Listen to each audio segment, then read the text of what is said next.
Assalamualaikum warahmatullahi wabarakatuh. Selamat malam. Suara saya sudah kedengaran? Waalaikumsalam warahmatullahi wabarakatuh. Jelas, Ibu. Ya, kita langsung mulai aja ya.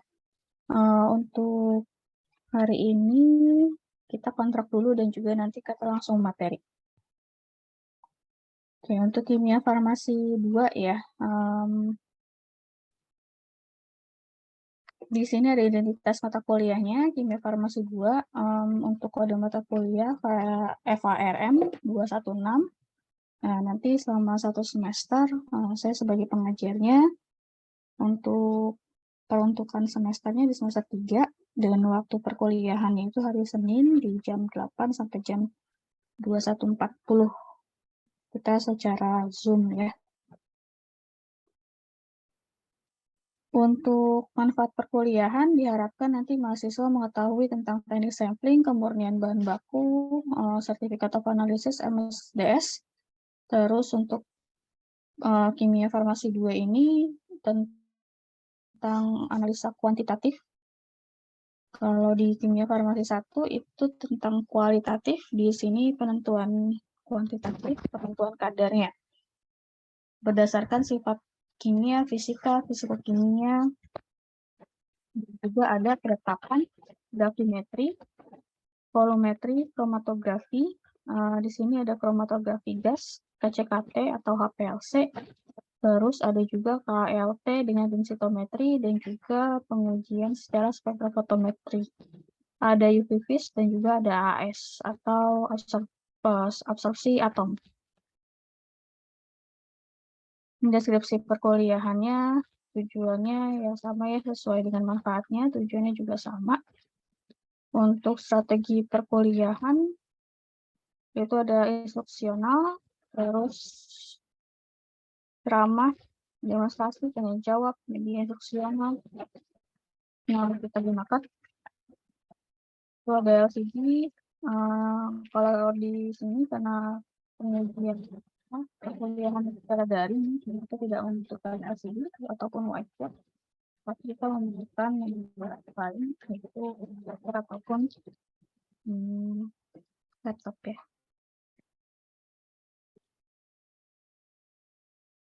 Nah, di sini ada pokok bahasannya. Yang pertama, itu ada teknik sampling, kemurnian bahan baku, COK, MSDS. Terus yang kedua, di sini dijelaskan bagaimana apa yang dimaksud dengan penetapan kadar menggunakan prinsip titrasinya asam basa atau netralisasi di lingkungan yang berair. Terus yang ketiga, untuk titrasi asam basa di lingkungan yang bebas air.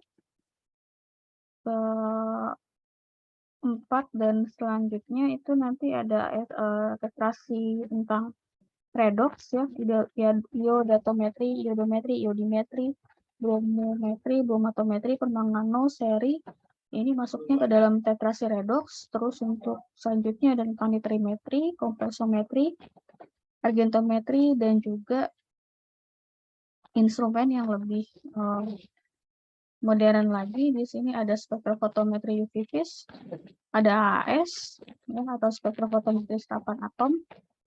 Terus ada KG atau kromatografi gas, terus ada KCKT, ada densitometer. Nah, di sini untuk handout-nya bebas ya, bisa menggunakan handout apa saja untuk bahan ajarnya ya. Asalkan kalau misalnya nanti menggunakan buku misalnya, nah itu harus dicek lagi bukunya itu harus ada nomor ISBN.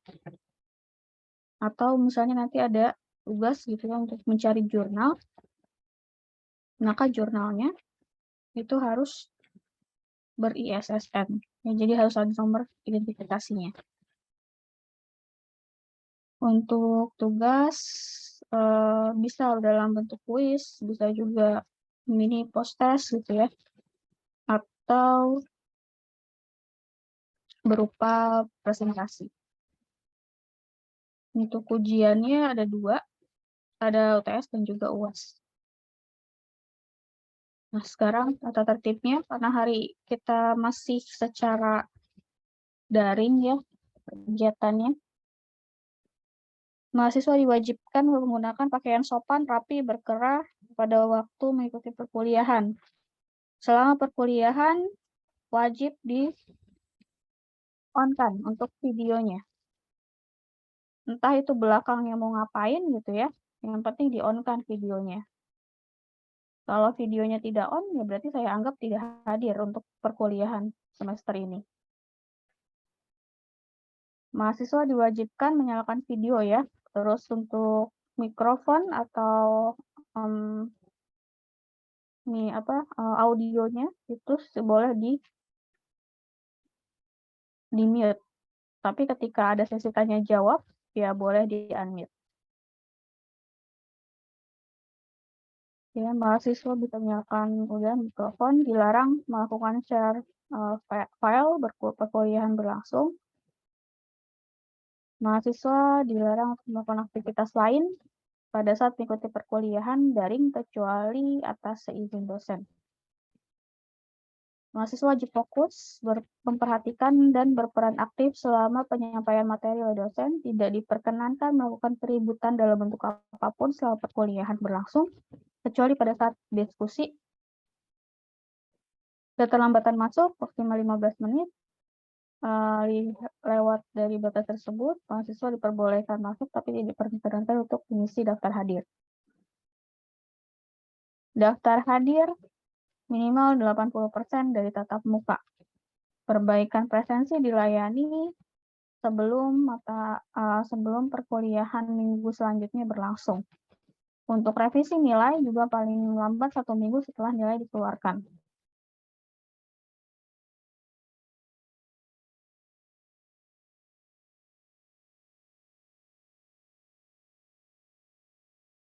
Oke, sesuai instruksi belum ada juga yang masih untuk on akan video, gimana?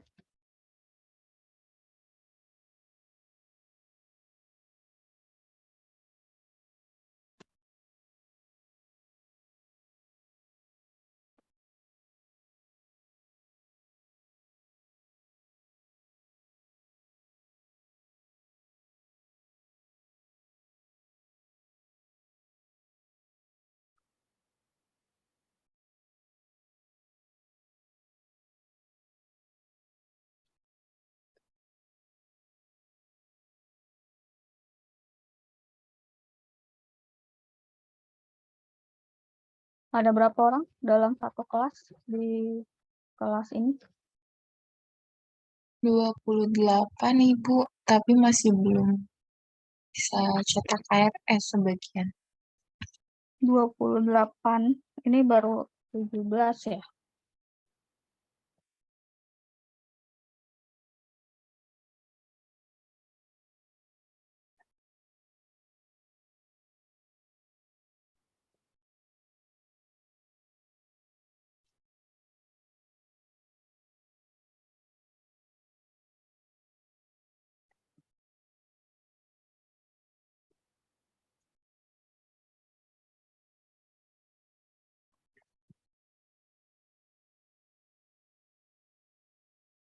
Di data saya baru 15 orang. Tapi sebenarnya 28 orang ya? Betul, Bu. Kelas SF212B totalnya ada 28. Oke. Sampai sini ada yang mau ditambahkan untuk data tertib?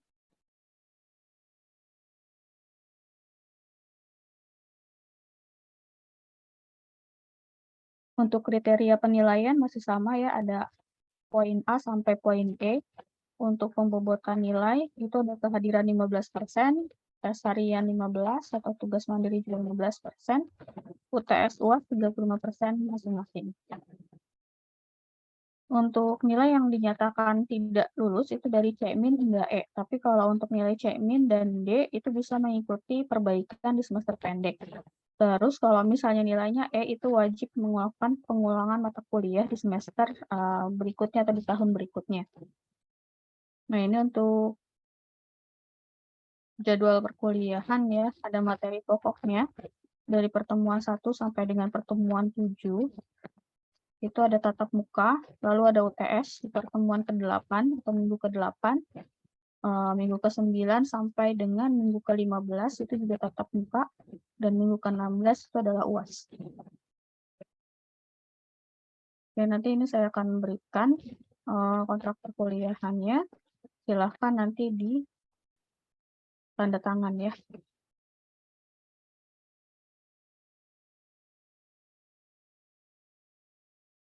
Oke, sampai sini ada yang mau ditanyakan?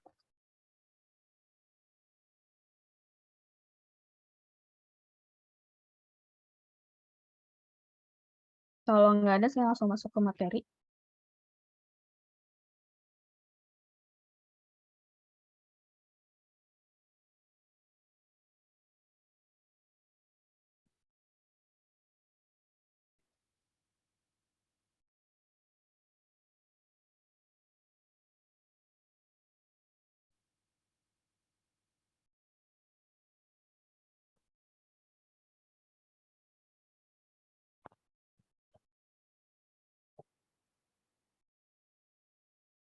Ini pendahuluan tentang pemurnian ya, pemurnian zat.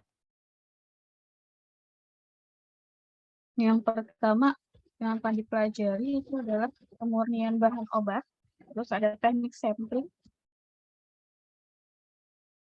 Untuk peralatan volumetrik dan teknik analisa kuantitatif itu di pertemuan berikutnya. Jadi hari ini itu ada kemurnian zat dan juga teknik sampling. Kemurnian atau purity namanya ya. Jadi kalau di Indonesia itu ada standar resmi yang ditetapkan oleh pemerintah untuk bahan kimia untuk bahan baku obat. Ya, di sini ada 3 standar berdasarkan tujuan utamanya. Yang pertama standar broad base tertinggi terpenuhi, respon biologis versus kemurnian kimia, dan yang ketiga ada standar resmi versus standar pabrik. Nah, kalau di Indonesia untuk standar resminya itu acuannya ke Farmakope Indonesia untuk bahan kimia yang digunakan sebagai bahan baku obat. Sudah pernah lihat kan ya bentuknya ya Farmakope Indonesia ya?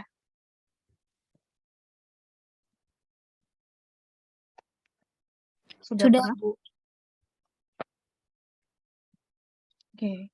Nanti di sini ada standar broad base tertinggi terpenuhi. Maksudnya jadi kalau di bahan baku kimia itu ada standar kemurnian yang diperbolehkan dan itu dalam bentuk range.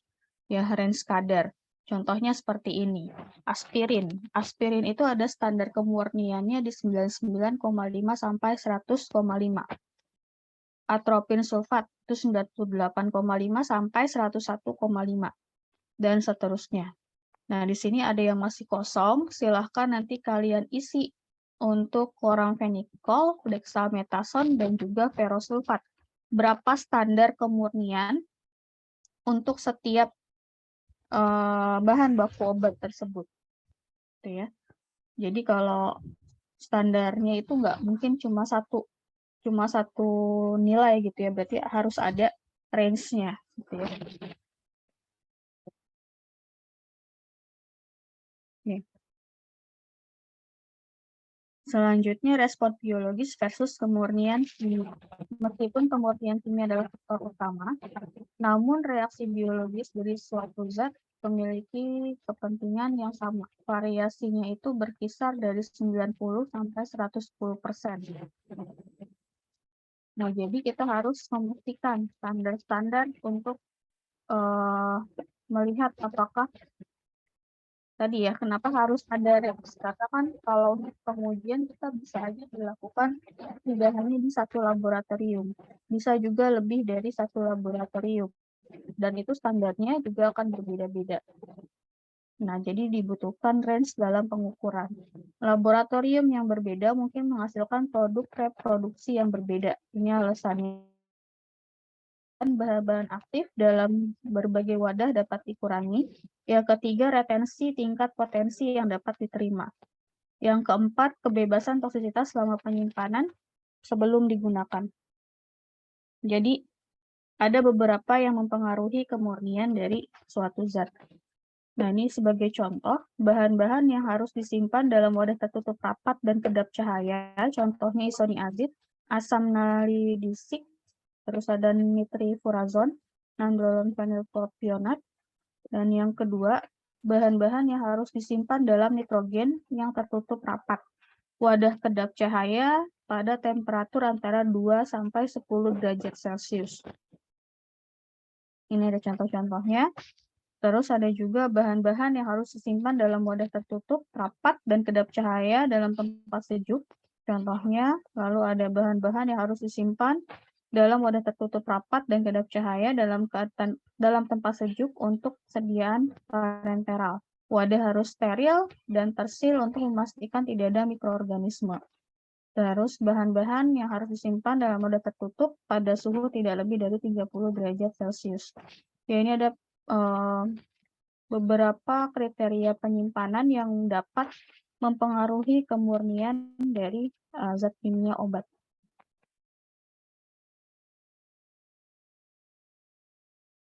Ya, selanjutnya ada standar resmi versus standar pabrik. Dalam suatu negara pasti sudah ditentukan gitu ya berapa yang harus minimal tercantum dari setiap kadar suatu senyawa atau zat yang dapat digunakan sebagai senyawa obat. Nah, untuk setiap pabrik itu acuannya adalah ke FI kalau di Indonesia.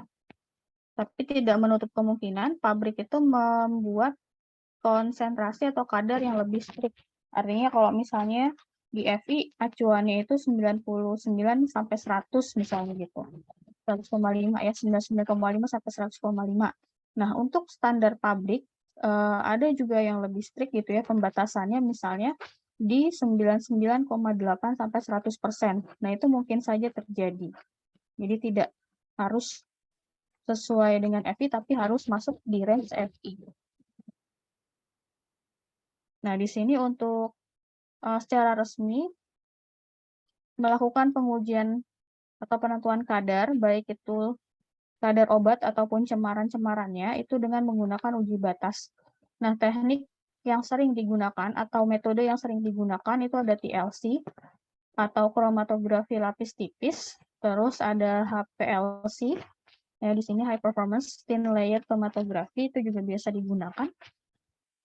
GLC atau gas liquid chromatography, dan yang paling sering lagi digunakan itu adalah HPLC. Ya, di sini high performance liquid chromatography ini untuk alatnya. Kalau di Indonesia kan KCKT gitu ya. Chromatography kinematik cair.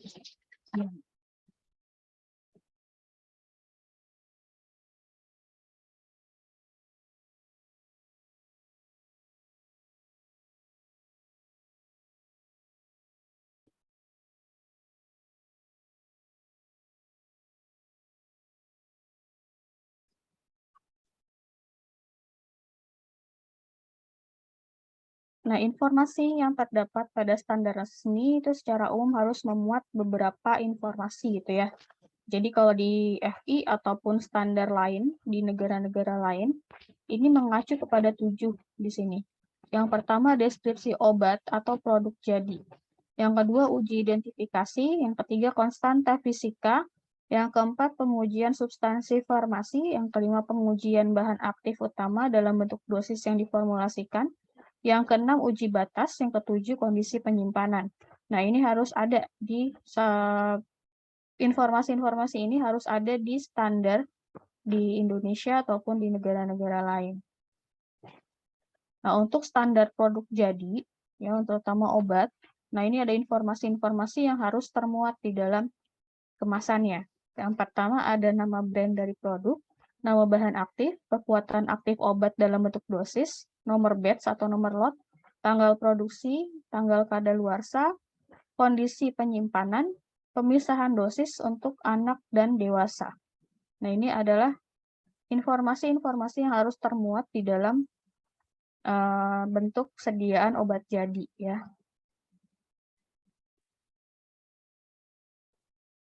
Nah, di sini ada tugas individu. Silahkan kalian cari di rumah kalian gitu ya. Di sini ada kategori obat flu, obat diare, dan juga obat analgetik. Nah, identifikasikan dari obat tersebut, tunjukkan bagian-bagian yang memuat informasi umum yang harus ada pada kemasan. Jadi kalian bisa foto kemasannya, bagian depan dan bagian belakang, lalu ditandai yang mana berupa ini ya, mana brandnya, mana nama bahan aktifnya, kekuatan aktif obat dalam bentuk dosisnya, terus yang mana nomor lot atau nomor batch, tanggal produksi, tanggal kadaluarsanya, kondisi penyimpanan, dan juga pemisahan dosis antara dewasa dan anak-anak. Silakan nanti dicari. Yang kedua, cari informasi zat aktif yang terkandung pada obat tersebut.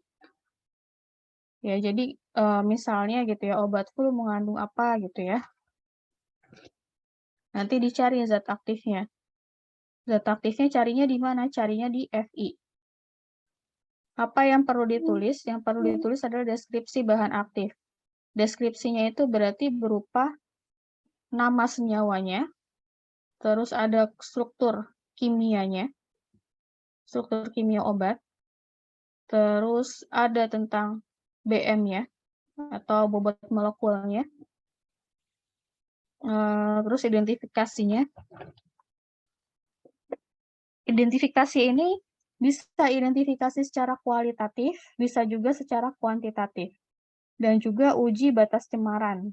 Apa saja yang dipersyaratkan? Cemarannya misalnya tidak boleh mengandung logam berat sekian banyak gitu ya, berapa persentasenya atau berapa ppm-nya. Dan juga bagaimana kondisi penyimpanan untuk obat tersebut. Sampai sini ada yang mau ditanya? Ibu, itu berarti misalnya kan sediaannya sirup ya, Bu?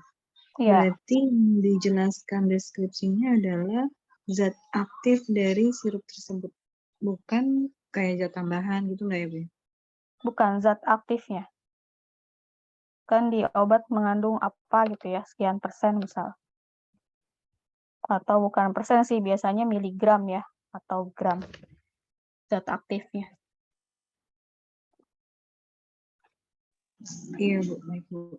Berarti kayak obat analgetik contohnya Tempra ya, Bu? Boleh, Isinya Tempra. paracetamolnya yang kita jabarin deskripsinya ya, Bu? Iya, misal paracetamolnya berapa miligram atau berapa gram gitu ya dalam sediaan tersebut. Terus dijelaskan struktur kimianya gimana untuk paracetamol.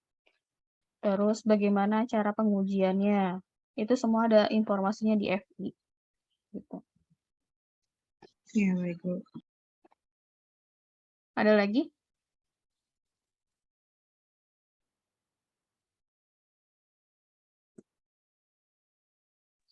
Ibu mau nanya, itu dikumpulinnya via Word apa PDF terus dimasukkan ke e-learning ya, Bu? Iya, PDF ya. Jadi diubah semua ke PDF. Kalau misalnya mau ditulis tangan gitu ya, nggak diketik menggunakan Word, boleh asalkan diubah juga ke PDF.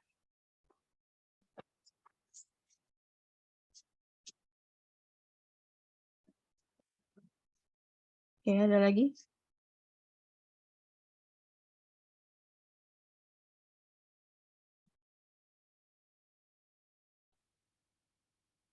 Nggak ada. Kalau nggak ada, saya masuk ke materi berikutnya.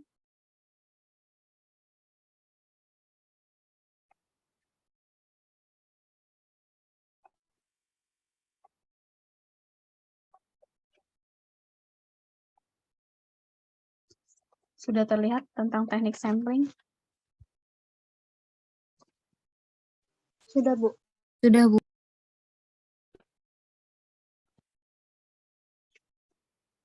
Oke, teknik sampling merupakan prosedur sampling atau prosedur pengambilan sampel yang representatif dan dianggap benar-benar homogen sehingga terpenuhi aspek kimia analitiknya. Nah, di sini ada syarat sampel yang baik. Yang pertama, akurasi. Akurasi ini menunjukkan kedekatan dengan nilai yang sebenarnya. Terus yang kedua itu adalah presisi, menunjukkan keterulangan yang baik. Jadi kalau kita melakukan pengujian analisa kimia, itu harus dilakukan beberapa kali replikasi, minimal 3 kali. Untuk kimia farmasi 1 sudah pernah praktek belum? Baru akan sih, Bu. Semester Baru di ini ya? semester ini, iya. Oke, jadi kalau kimia farmasi 1 itu kan kualitatif ya. Dan pengulangannya sebenarnya juga sama sih, minimal harus 3 kali untuk pengulangan. Gitu ya. Terus untuk selanjutnya, syarat sampel yang baik itu harus representatif, artinya sampel yang kita ambil itu mewakili populasinya. Ya, karena kan sampel itu hanya sebagian kecil dari populasinya. Jadi dengan hasil yang didapat harusnya bisa mewakili sifat dari populasinya. Nah, ini ada beberapa gambar dan juga pengertiannya. Gambar yang pertama, ini ada papan biduk ya, atau dart ya, kalau kita main papan gitu. Di tengah, itu adalah nilai akurasinya atau nilai sebenarnya. Ya, semakin si titiknya ini di tengah, berarti dia mendekati nilai yang sebenarnya. Nah, kalau dilihat penyebaran datanya, sebaran titiknya, di sini ada 6 kali percobaan, ya, dicontohkan dengan tanda silang, itu ada 6. Di sini keterangannya presisinya baik, akurasinya tidak baik. Ya, jadi kalau misalnya titiknya ini dia berkumpul dalam satu titik gitu ya, akurasinya kalau yang baik itu dia di tengah, tetapi ternyata di sini presisinya yang baik atau keterulangannya baik. Jadi dari 6 kali percobaan, datanya itu ada di sekitar di sini, gitu ya. Jadi datanya berkumpul, nilainya mirip-mirip, tetapi masih jauh dengan nilai yang sebenarnya. Maka untuk gambar 1 ini disimpulkan bahwa presisinya baik, akurasinya tidak baik. Nah, untuk gambar yang kedua, tanda silangnya atau nilainya ini dia mendekati yang tengah di sini. Ya, akurasinya dia baik karena dia mendekati nilai yang sebenarnya, tetapi presisinya itu tidak baik. Kenapa? Karena datanya menyebar. Nilainya jauh gitu ya, saling berjauhan. Nah, jadi di sini presisinya atau keterulangannya tidak baik. Untuk gambar yang ketiga, datanya menyebar dan juga jauh dari nilai yang sebenarnya. Jadi akurasi dengan presisinya itu tidak baik. Untuk gambar keempat, nah di sini yang paling baik untuk data penelitian atau data pengujian ya. Di sini ada nilai X ya, atau nilainya itu berkumpul di satu titik di tengah yang merupakan nilai sebenarnya. Ya, jadi dapat disimpulkan untuk gambar yang keempat, presisi dan akurasinya baik. Nah, diharapkan untuk semua hasil pengujian yang ideal atau yang baik itu adalah masuk ke poin presisi dan akurasi yang baik. Oke, sampai sini ada yang mau ditanya untuk presisi dan akurasi?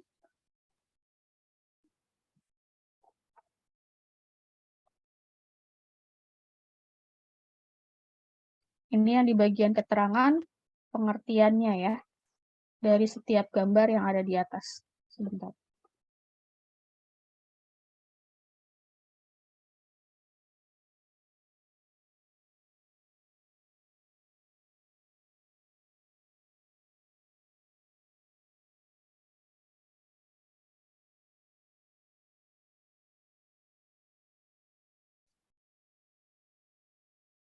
Oke, di sini ada latihan soal, kita coba bareng-bareng ngerjainnya dulu ya. Latihan soal di sini, jadi ada 5 orang analis. Ada analis 1, 2, sampai ke 5. Dia menguji kemurnian bahan obat aspirin.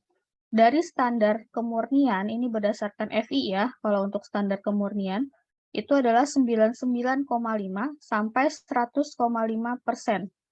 Nah, diperoleh data seperti di bawah ini atau di tabel 1. Kalau dilihat pengulangannya, berarti berapa banyak si analis melakukan pengujian. Ya, jadi setiap 5. analis di sini melakukan pengujian selama 5 kali pengulangannya. Analis 1 5 kali, analis 2 5 kali, analis 3 5 kali, keempat 5 kali, analis 5 juga 5 kali. Kalau kita lihat dari hasil yang pertama, dari analis yang pertama.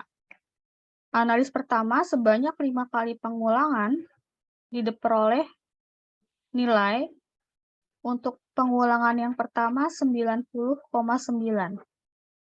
Akurasinya gimana?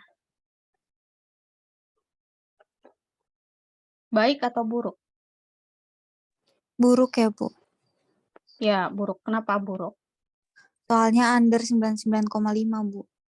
Oke, berarti dia di bawah dari standar yang telah ditetapkan oleh FI, yaitu 99,5 sampai 100,5. Untuk pengulangan kedua, Sama buruk juga, Bu. masih buruk ya. Pengulangan ketiga, Masih buruk karena kurang 0,5, Bu. pengulangan keempat, Udah baik, Bu. Itu mepet banget tapi, Bu. pengulangan kelima. Buruk, Bu. Oke, jadi kesimpulannya kita baru bisa menetapkan nilai akurasinya dari setiap data. Kalau untuk menetapkan nilai presisi, dari analis pertama presisinya gimana? Baik atau buruk analis yang pertama? Buruk, Bu. Buruk ya. Kenapa bisa buruk? Karena dilihat dari data, titiknya itu menyebar. Ya, nilainya beda-beda. 90, 95, 99,0, 99,5, 94,8. Ini titiknya itu jauh dari nilai sebenarnya dan juga datanya menyebar. Jadi baik akurasi maupun presisinya untuk analis pertama dinilai buruk. Analis kedua gimana? Yang Baik. yang pertama buruk, kedua baik, tiga baik, empat baik, 5 buruk. Kelima buruk. Kalau misalnya seperti ini, akurasinya dinilainya bagaimana?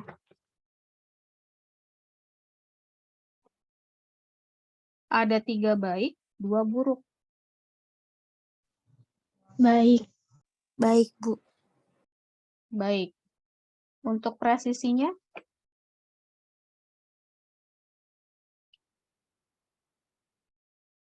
Presisinya gimana? Baik atau buruk? Baik ya, Bu.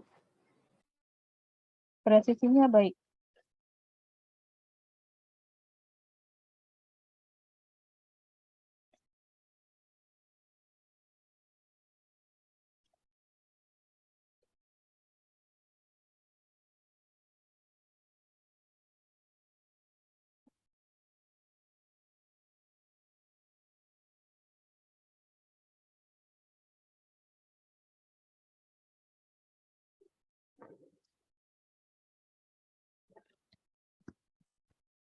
Gimana presisinya?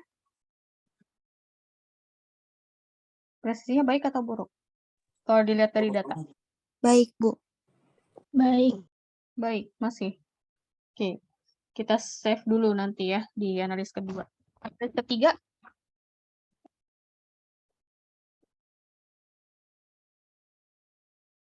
Buruk, Bu. untuk apanya? Dari pengujiannya nomor 1 sampai 5 termasuk buruk. Akurasi atau presisinya?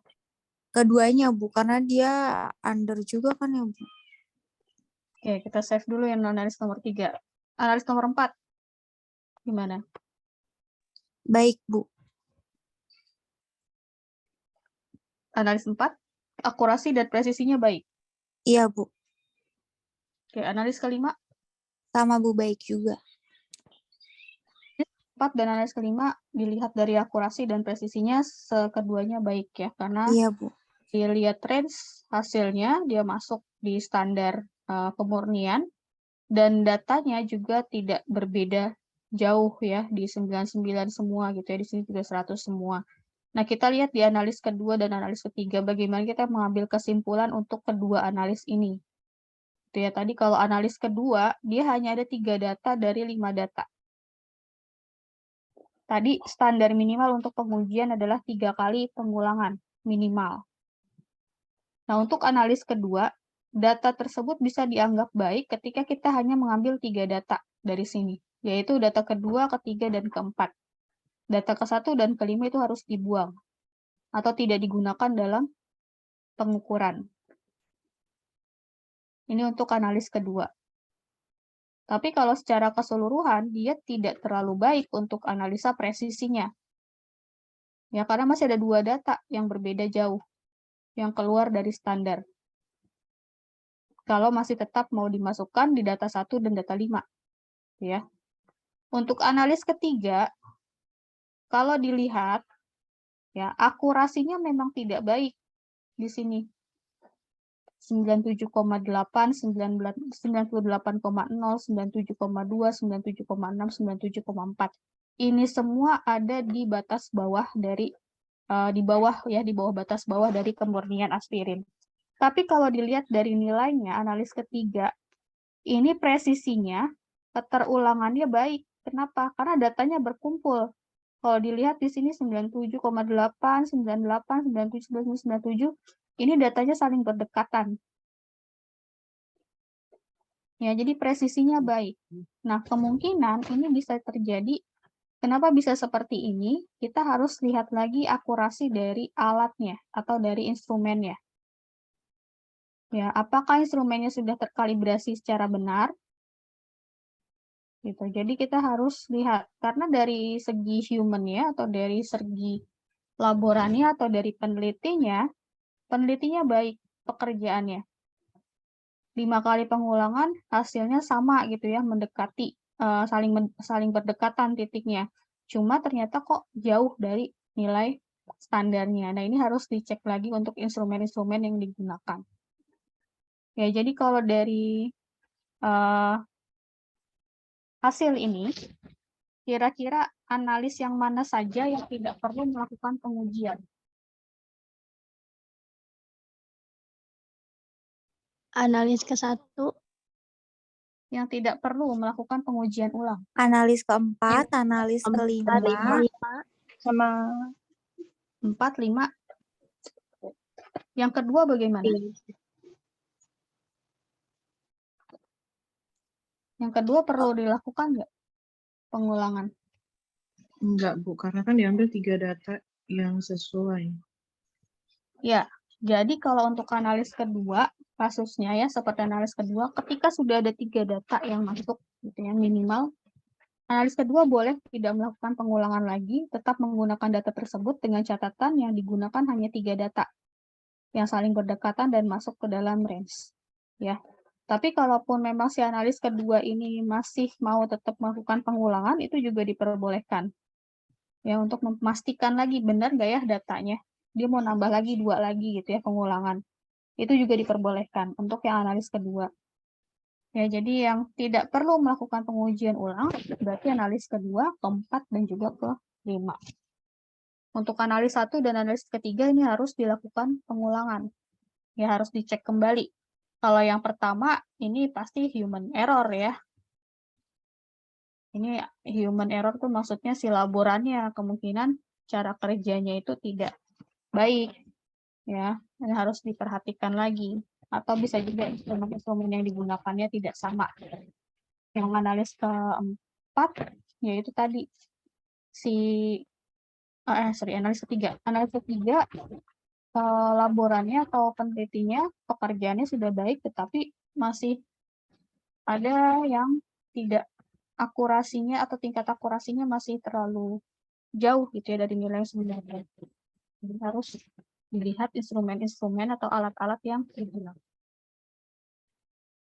Oke, sampai sini ada yang mau ditanya?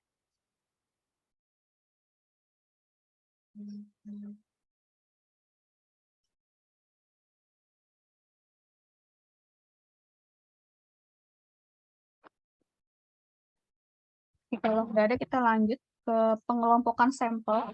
Ya, di sini ada 4 penamaan. Ada yang namanya gross sampel. Ini sampel yang mewakili keseluruhannya dan mungkin bervariasi dari beberapa gram atau kurang hingga beberapa kilogram, disesuaikan dengan jumlah besarnya populasi. Yang kedua adalah sampel, ukuran sampel yang cukup kecil untuk tujuan analisis dan berasal dari gross sampel. Lalu ada sampel analisis, ini adalah cuplikan sedikit ya dari sampel yang sedang dilakukan analisis atau namanya aliquot. Untuk grab sampel ini sampel tunggal, biasanya diambil secara acak, dan untuk grab sampel ini biasa kita gunakan untuk metode pengambilan wujud gas ya. Ini kita biasanya menggunakan analisisnya grab sampel. Nah, ini pengertiannya. Kalau di sini populasi satu lingkaran besar, nah untuk gross sampelnya dibagi itu ya seperempatnya, misalnya seperempat bagian. Terus untuk sampelnya di sini lebih kecil, tetapi harus representatif ya, atau sesuai dengan sifat-sifat yang ada pada populasinya. Nah, sampel analisis berarti yang lebih kecil lagi diambil dari sampel. Oke, selanjutnya ada sampel padat. Kesulitannya kalau kita mengambil sampel padat, yang pertama adalah variasi dalam ukuran partikel. Jadi contohnya, kayak penambangan gitu ya, di dunia pertambangan. Contohnya penambangan batu kapur deh gitu ya, untuk pengujian kalsium karbonat gitu ya. Nah, di gunung itu atau di tempat tambangnya itu kan tidak sama ya antara sisi barat, sisi utara, sisi timur, sisi selatan, itu pasti akan berbeda gitu variasi dalam ukuran. Nah, ini akan menyulitkan bagi kita untuk melakukan sampling. Tadi sampling itu harus representatif, mewakili setiap populasi, sedangkan topografinya atau lokasinya itu berbeda. Nah, jadi kita harus mensiasatinya bagaimana mengambil satu sampel bisa memprediksi bagaimana keadaan populasi tersebut. Gitu. Jadi ini kesulitan-kesulitannya. Yang pertama variasi dalam ukuran partikel, yang kedua bahan yang kemungkinan tidak homogen, yang ketiga variasi dalam partikelnya. Karena tadi beda topografinya atau beda sisinya.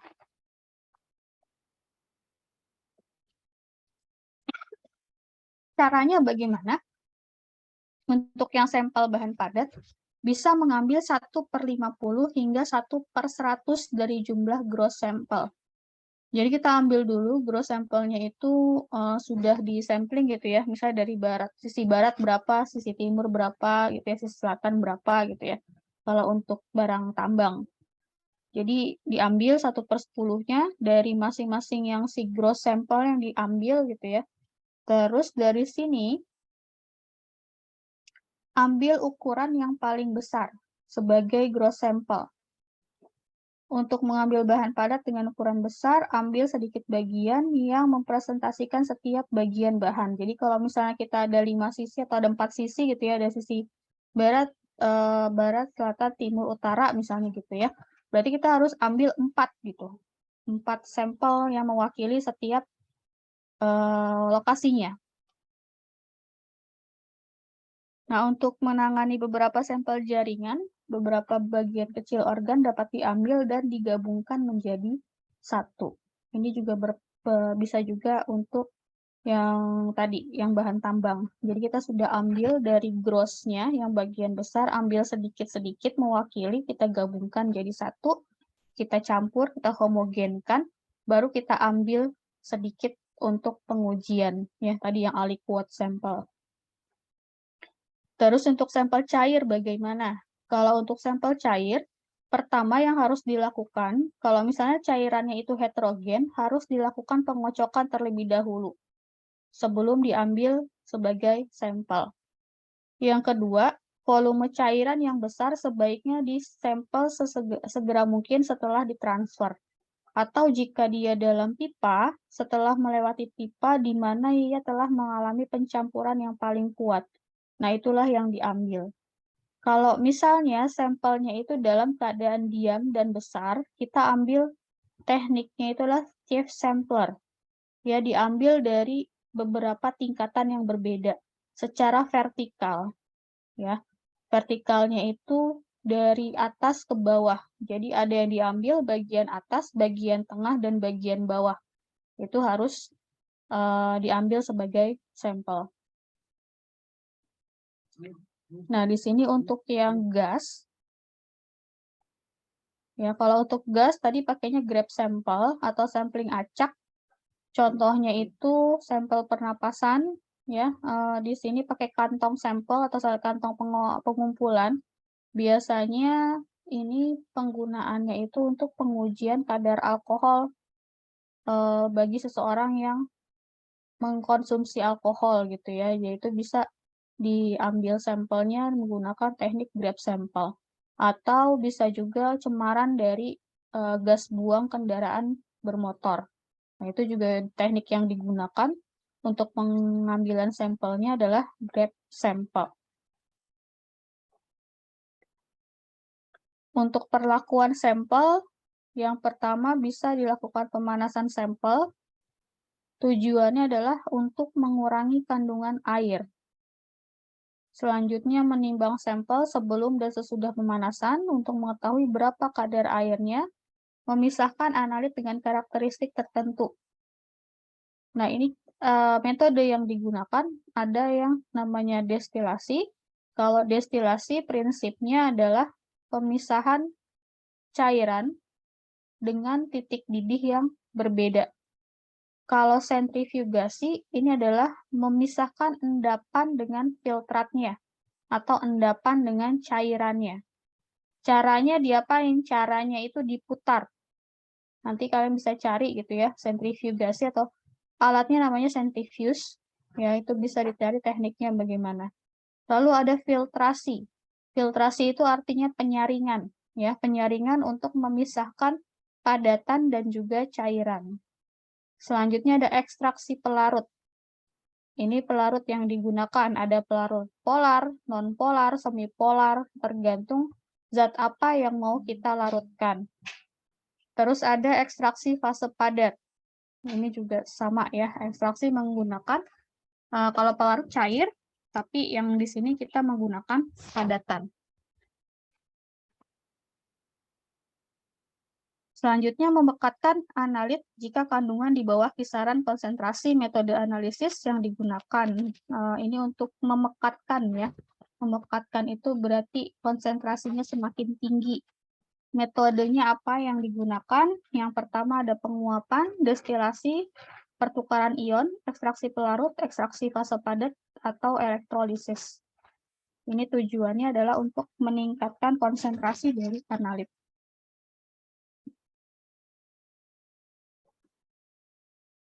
Yang perlu diperhatikan selama penyimpanan sampel ya, suhu diperhatikan. Kalau untuk analit-analit volatil, artinya analit-analit yang memiliki suhu titik didihnya rendah, itu mudah sekali untuk menguap atau volatil ya. Volatil itu sifatnya mudah menguap dan dikhawatirkan jika suhu penyimpanannya naik, maka dia analit-analit yang volatil itu akan hilang. Atau yang analit-analit yang tidak tahan terhadap panas itu juga diperhatikan untuk suhu penyimpanannya. Ya, takutnya dikhawatirkan ketika suhu penyimpanan terlalu tinggi, nah nanti zat aktifnya itu bisa rusak atau bisa terdegradasi ya senyawanya. Dan juga bisa terjadi peningkatan reaktivitas kimiawi. Untuk suhu rendah, analit yang punya kelarutan rendah dalam pelarut tertentu itu akan terdeposit. Perubahan kelembaban. Nah, di sini untuk bahan-bahan yang sangat mudah sekali untuk menarik air, namanya itu bahannya higroskopis. Ya, kalau untuk bahan-bahan yang higroskopis, ini harus disimpan dalam wadah tertutup rapat. Ya, apalagi bahan-bahan yang mudah sekali terhidrolisis jika terkena air. Ini juga harus disimpan yang baik. Oksidasi yang diinduksi oleh udara, ini juga bisa menyebabkan kerusakan pada sampel. Analit yang sekelumit, terkadang terjadi penyerapan analit di permukaan dinding wadah atau kontaminasi dari senyawa-senyawa yang dilepaskan wadah. Ini juga perlu diperhatikan. Selanjutnya, sampel yang mengandung analit anorganik. Disimpan dalam wadah plastik, karena untuk kalium, natrium, boron, dan juga silikat itu bisa melepaskan senyawa-senyawanya pada wadah yang gelas ya. Jadi Kalau misalnya kita punya analit yang anorganik, sebaiknya simpan di plastik, di wadah plastik, bukan di wadah kaca. Sampel yang mengandung pelarut organik. Nah, ini beda dengan analit yang anorganik. Kalau untuk pelarut organik, itu silakan gunakan wadah gelas atau wadah kaca, bukan di wadah plastik. Oke, dari besarnya jumlah sampel, itu ada 4 klasifikasinya. Di sini ada analis makro ketika jumlah sampelnya itu lebih dari 0,1 gram. Terus ada analisis semi mikro ketika sampel kita berjumlah dari 0,01 sampai 0,1 gram. Untuk analisis mikro 1 mg sampai 10 mg. Analisis ultra mikro kurang dari 1 mg. Ya, jadi ini berdasarkan jumlah sampel yang kita lakukan pengujian. Oke, selanjutnya ada error atau kesalahan dalam pengujian. Jenis-jenis errornya itu ada 3. Ya, jenis error kesalahan determinasi, kesalahan instrumen, dan juga kesalahan personal. Ya, jadi apa sih bedanya antara kesalahan determinasi, instrumen, dan juga personal? Untuk yang determinasi adalah kita ketika kita salah melakukan penetapan metode. Ya. Jadi kalau misalnya seorang analis itu salah dalam melakukan penetapan kadar dan yang salah itu adalah metodenya, ya berarti harus diperbaiki, harus dilakukan pengulangan sesuai dengan metode yang ada atau yang sudah tervalidasi. Nah, ini adalah contoh-contoh kesalahan determinasi. Yang pertama, analisis gravimetri, di mana suatu senyawa diendapkan dari suatu larutan dan analis yakin bahwa analit tersebut telah dihilangkan dari larutan sepenuhnya. Sebenarnya sebagian kecil dari substansi yang diselidiki akan tetap dalam solusi. Kesalahan semacam ini biasanya sangat tidak signifikan sehingga sering diabaikan. Jadi si analis ini yakin gitu ya, kalau di gravimetri itu kan ada tekniknya itu dilarutkan dulu dengan sebagian pelarut. Nah, ketika dikhawatirkan ada yang hilang, karena memang tidak banyak yang itu ya pengotornya gitu ya, pengotor larut dalam si pelarutnya, terus diyakini gitu ya, yakini itu semuanya ikut hilang, padahal tidak sepenuhnya hilang, masih ada sebagian kecil yang masih tersimpan di sampel yang kita analisis, tapi ini sering diabaikan oleh analis ya. Jadi sebetulnya sih ini nggak terlalu signifikan gitu ya kalau untuk pengujian. Yang kedua, reaksi kimia yang tidak lengkap, di mana reaksi kimianya gagal untuk mencapai keseimbangan kimia, sehingga hampir tidak valid sebagian besar perhitungan keseluruhan didasarkan pada karakteristik keseimbangan kimia. Nah, ini harus diperhatikan ketika pengujiannya itu dilakukan pada suhu tertentu. Kalau misalnya ternyata suhunya itu tidak tercapai, nah ini harus dikoreksi lagi. Ya, harus dilakukan pengulangan lagi. Yang ketiga, perubahan warna di titik akhir. Di mana ini seringnya di titrasi ya. Kadang, oh ini semester depan berarti pengujian, praktek ya, titrasi. Contohnya gini, titrasi asam basa gitu ya. Titrasi asam basa, contohnya titrasi ini deh, titrasi alkalimetri, berarti pakainya basa gitu ya untuk LBS-nya. Warnanya akan dilakukan titrasi, terjadi perubahan ketika titik akhirnya itu berubah warna. Dari tidak berwarna menjadi warnanya pink atau merah muda seulas. Itu tandanya sudah terjadi titik akhir. Tetapi ketika sudah mencapai volume tertentu yang diprediksinya adalah titik akhirnya, tidak terjadi perubahan warna. Gitu ya. Kok ini nggak terjadi perubahan warna? Maka dari situ harus dicek apa yang salah, berarti harus dilakukan pengulangan. Gitu ya. Mungkin saja analisnya atau penelitinya lupa menambahkan indikator ya. Kalau analis atau pelaporan atau peneliti tidak melakukan penambahan indikator, akibatnya tidak akan tercapai atau tidak akan teramati titik akhirnya. Gitu. Jadi harus diselidiki dan dilakukan pengulangan. Oke, selanjutnya ada kesalahan instrumen. Di sini berarti instrumennya yang tidak terkalibrasi dengan baik. Itu juga sering terjadi. Contohnya instrumen yang pertama kali kita gunakan itu adalah timbangan. Ya, jadi timbangan itu sebelum digunakan harus dikalibrasi dulu. Dikalibrasinya lewat mana? Kalibrasinya itu ada cairan di timbangan itu harus masuk ke dalam lingkaran tandanya. Nah, ini yang sering diabaikan oleh mahasiswa ketika melakukan penimbangan tidak dilakukan kalibrasi. Padahal itu sangat berpengaruh terhadap kadar dari analis nanti, gitu ya, alat analitnya nanti.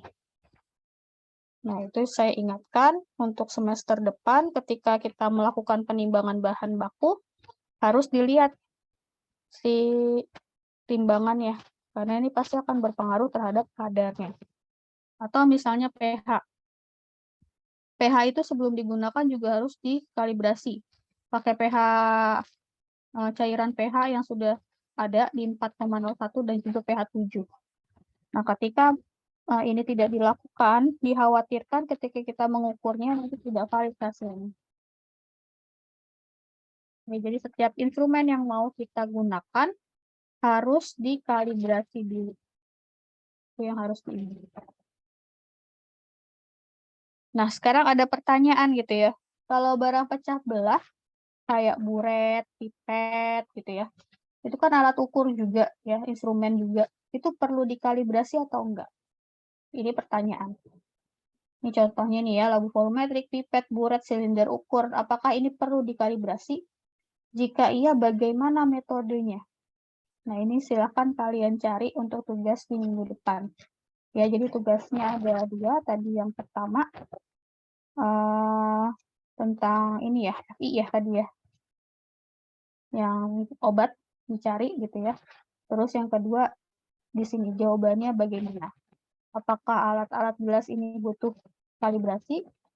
Kalau butuh, bagaimana metode kalibrasinya? Oke, sampai sini ada pertanyaan. Ini materi yang terakhir untuk di hari ini. Minggu depan kita lanjut ke kalibrasi MSDS ya, tambahannya tadi. MSDS dan juga COA. Itu sih sedikit ya, sebentar.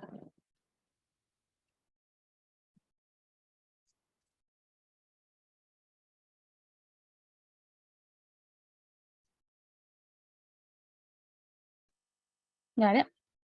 Belum ada pertanyaan? Kalau belum ada, saya lanjut ke hadir ya, kehadiran. Saya absen.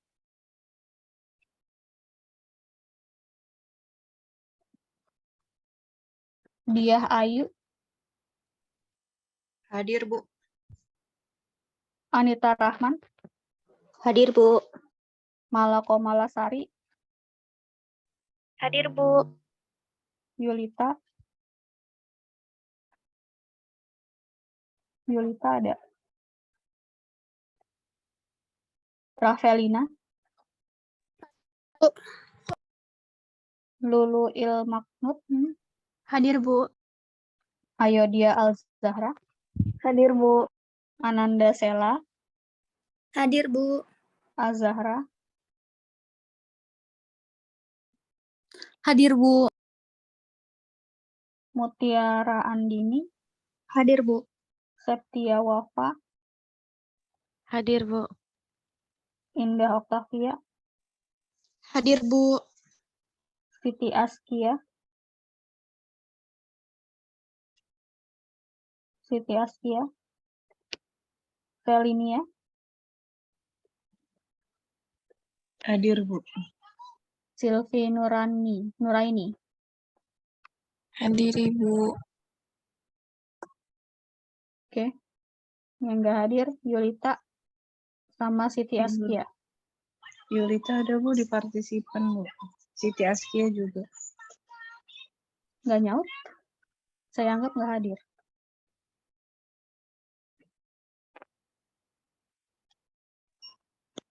Ibu untuk latihan soal yang kedua ini, itu silinder ukur itu gelas ukur ya, Bu? Ya, silinder ukur itu gelas ukur. Yang dimaksud pipet itu pipet volume ya, Bu? Pipet volume, bukan pipet tetes. Yang dibuat ukur ya. Kalau pipet tetes kan hanya memindahkan volume, tidak mengukur volume. Jadi pipet volume. Labu volumetrik itu labu ukur ya, Bu? Labu ukur, atau labu takar. Erlenmeyer. Beda. Erlenmeyer bukan labu ukur, itu hanya tempat memindahkan. Erlenmeyer tidak bisa buat pengukuran. Labu ukur. Labu takar, Ya. labu bulat. Labu Ada volumetrik. Labu volumetrik. Nah, nanti coba dicari aja ya, labu volumetrik. Yang ada ukuran 100 sama 250 itu bukan ya, Bu? Ya, betul. Itu Itu labu Erlenmeyer. volumetrik. Oh, itu. Ya, Bu.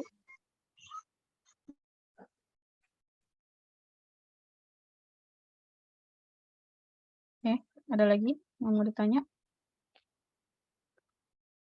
Nanti tugasnya dikumpulin di e-learning ya, Bu? Iya, di learning.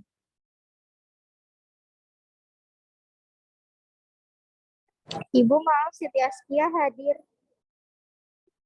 Oke.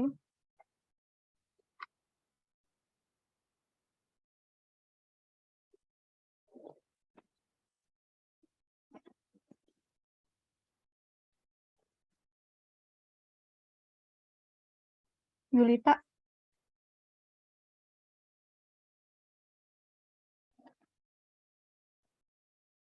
Berarti nggak hadir ya. Ini sudah saya panggil dari tadi tidak nyaut. Berarti saya anggap tidak ada di Zoom ini. Oke, sampai sini kalau sudah tidak ada yang mau ditanyakan lagi, saya akhiri ya untuk pertemuan hari ini. Terima kasih sudah gabung di Zoom. Kita melanjut ke materi berikutnya di minggu depan.